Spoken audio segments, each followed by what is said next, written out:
Welcome back sa aking YouTube channel, guys. Kumusta po lahat? Yan. So, kumusta? Ayan. So, nagbabalik tayo ngayon. And, andito tayo ngayon sa Las Piñas. Kasi kinuha namin dito yung sasakyan sa parking. Oo, Bacoor kami nakatira. And yung sasakyan namin nandito sa Las Piñas nagpark. Kasi nga, mamaya ko ikwento kung bakit ganun yung setup. So, kinuha namin dito yung sasakyan namin. And then, today ay day off. So, napagdesisyon na namin mag-asawa na maggala today kasama ang aming anak. So, yung motor, iniwan muna namin doon kila tatay and then kinuha namin tong kotse and then dadaanan namin yung aming anak doon sa bahay and then we are going to Tagaytay. Yes po, pupunta tayo ng Tagaytay para magliwaliw. Ayan, so bibigyan namin ng time yung aming anak. Syempre mahirap din na puro tayo negosyo, puro pera, 'di ba? So minsan laanan din ng time ang ating mga sarili, ang ating mga mahal sa buhay, mostly ang aming anak para makasama namin at hindi naman siya magtampo. Ayan, so dumaan lang kami dito sa Michelle. Ayan, nandito lang kami sa Michelle kasi nagpahangin muna kami ng aming gulong bago kami bumiyahe. So pina-check lang din namin yung kondisyon ng sasakyan para all set tayo, 'di ba? So yun, nandito tayo. Ayun yung aking asawa. Yan, so chine-check niya yung ginagawang hangin ni Kuya. So I'll get back to you guys later.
Okay, so on our way to Nasugbu para doon sa kakainan namin.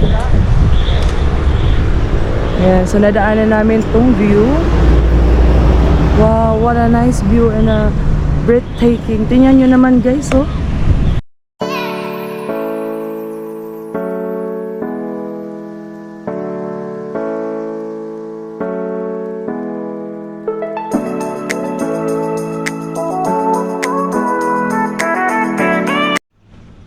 Ala, ala siya to ba yun? Paulog ka dyan ah. Pwede ka tumakbo. Wow. Tingnan nyo siya guys oh. Oh. Grabe, sobrang ganda niya oh.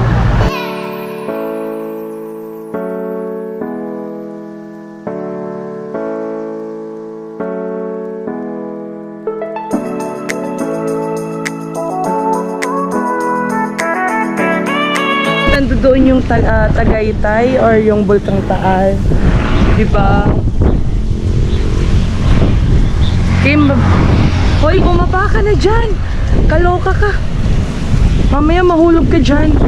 Di pa naman ako marunong mag-drive ng Vios. So ayan guys, andito kami ngayon. Ayan. So yung asawa ko, pasaway talaga. Ayan, tumayo siya doon, no? Bumaba ka na dyan.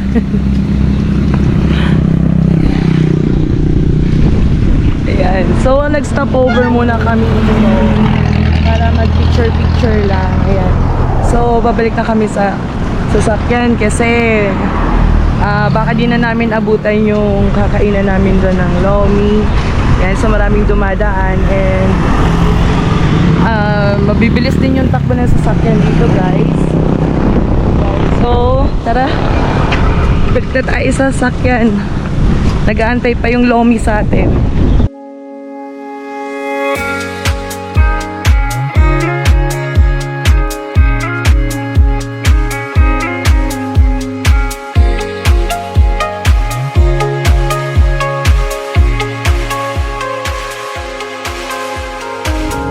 Empty streets, but I kept searching for your trace in the dark.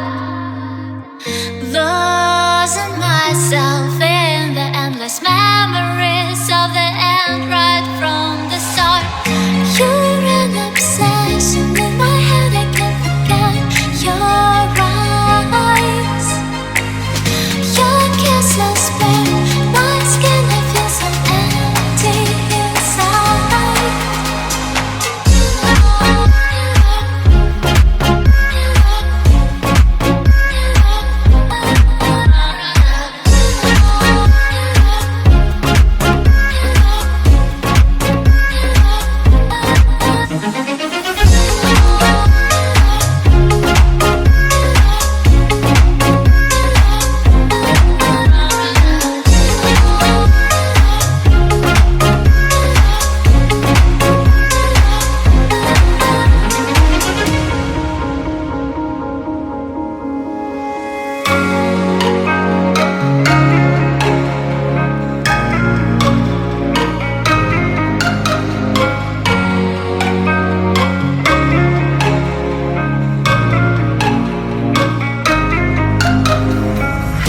Empty streets, but I kept searching for your trace in the dark.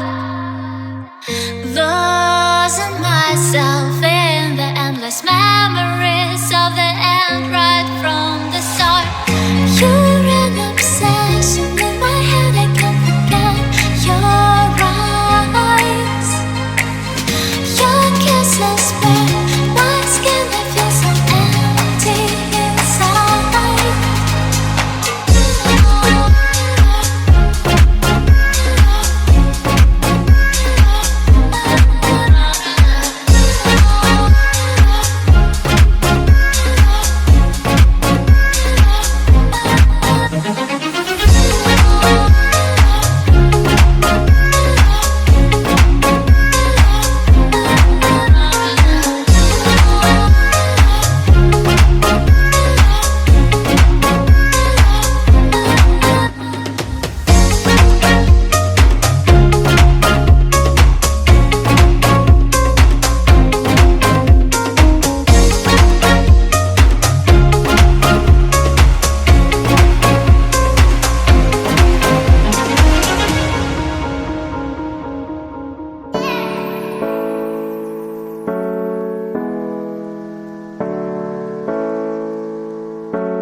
Ayan guys, kakatapos lang namin kumain and hindi ko na nga naubos yung akin kasi sobrang dami niya.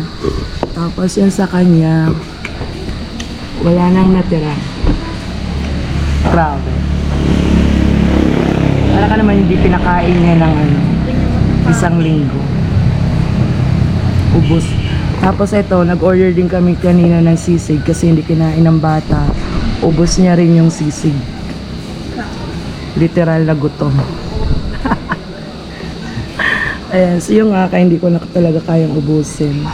Ayan, so ang kalat ng table namin. And so, pagkatapos ito, bababa na kami ng Lemery and then iikutin namin yung baba doon. Kasi before, hindi namin yung napuntahan dahil gawa na rin ng busy and kailangan na namin bumalik ng Manila. So ngayon, iikutin natin yun and let's see kung anong oras tayo makakabalik.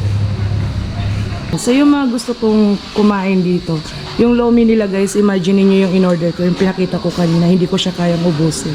So sobrang dami nung special lomi nila.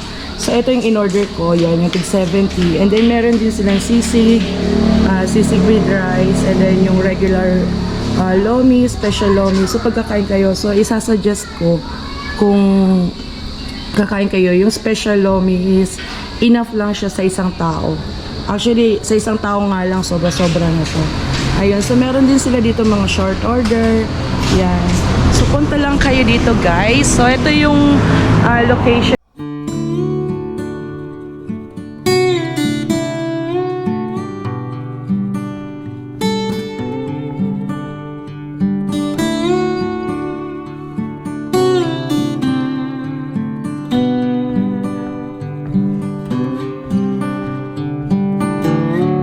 Medyo madalang yung tao pero marami dito dumadaan ng mga driver.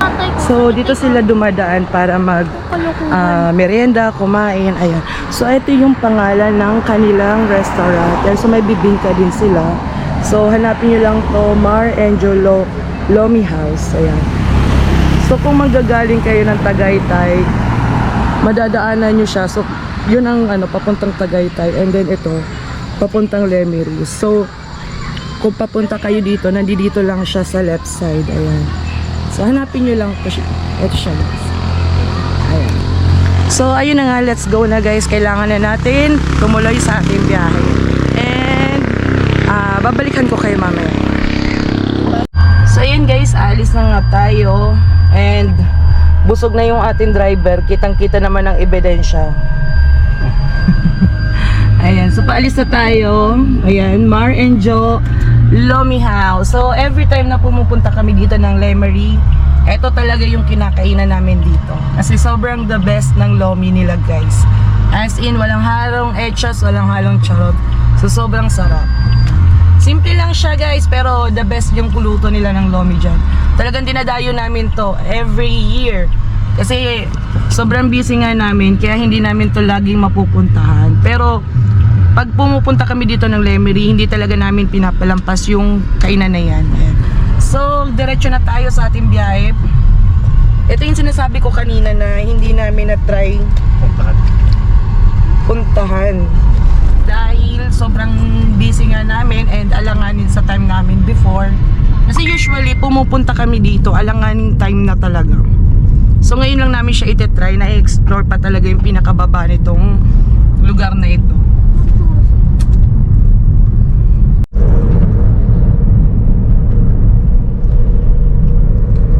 So ayan guys, bigyan ko kayo ng konting scoop.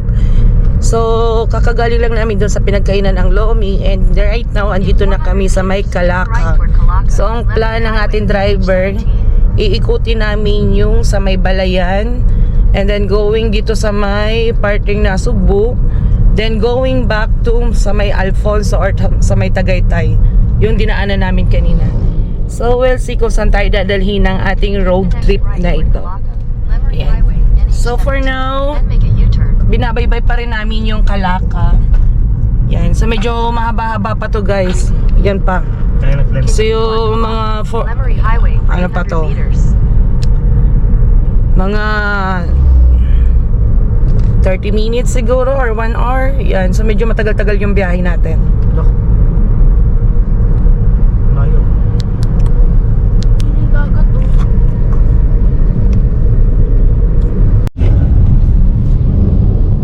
Pero yan, hindi ang barko na tanker yan, ganyan kalaki. Parang medium size lang tanker. Hazard. So ayan, andito kami sa may Calaca Harvest Terminal. So parang planta yata ito. Park yata. Ayun, so may malaking barko dun guys. Ayun. Ayun siya yung maliit na yun. Malaking barko. Ang laking barko guys. So nakadaong siguro nag-unload ng mga produkto. Yan. Tapos meron siya dun maliit na sapa. So napakalaki ng planta na to guys. Hindi ko lang alam kung anong planta to. Basta yun yung pangalan yung kanina. Yan. So diba? Tapos meron pa sila ditong mga ginagawa. So shout out sa Batangas. Grabe. Napakalaking ano nito. Malaki no? So ibang iba na talaga yung ano ngayon, yung Pilipinas. So before wala tayong mga ganyan kalalaking mga imbakan, 'di ba? Na mga product galing ibang bansa. So ngayon meron na tayong ganyan kalaking parang storage area or farm or dairy product siguro to. Hindi natin alam pero nakaka-proud. Ayan. So shout out, napakagaling ng mayor ng Batangas. So sobrang napapaunlad niya yung bayan na to. So comparison tayo ng daan. So before nung pumunta kami dito, hindi kaganda yung daan. So ngayon, asfaltado na siya. Ayun, at although ito hindi pa sementado pa, pero napakaganda na ho ng daan. Ayan. So yung pamumuhay ng mga tao dito, simple lang, malapit sa tabing dagat. So yung mga isdang kinakain nila dito ay talagang presko pa, preskong presko. So hindi kagaya sa atin doon, presko din naman yung isda, kaya lang iba lang din talaga pag yung bagong huli. Ayan. So tuloy na tayo sa ating biyahe and enjoy the view guys.